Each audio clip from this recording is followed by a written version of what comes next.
దగ్గరలో మీకు జమ అవుతున్నాయా అకౌంట్లలో? ఇంకా లిస్టులో అయితే పేరు రాలేదు, ఇంకా జమ కూడా కాలేదు.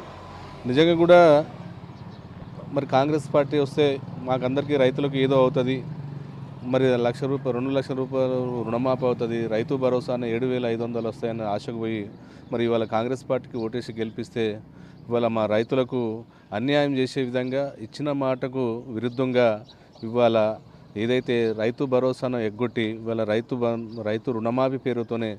1,00,000 అయితే ఇస్తున్నారు.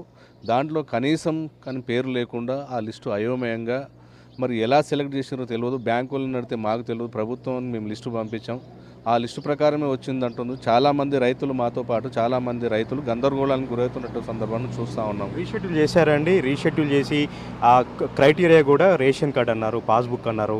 ఇంట్లో నలుగురు పేరు మీద తీసుకుంటే నలుగురికి చేస్తారా, ఒకరికి చేస్తారా అనేది కూడా క్లారిటీ ఇస్తున్నారా బ్యాంక్ అధికారులు? ఏమీ లేదు, అది ప్రభుత్వం ఎట్లా చేస్తుందో మాకు కూడా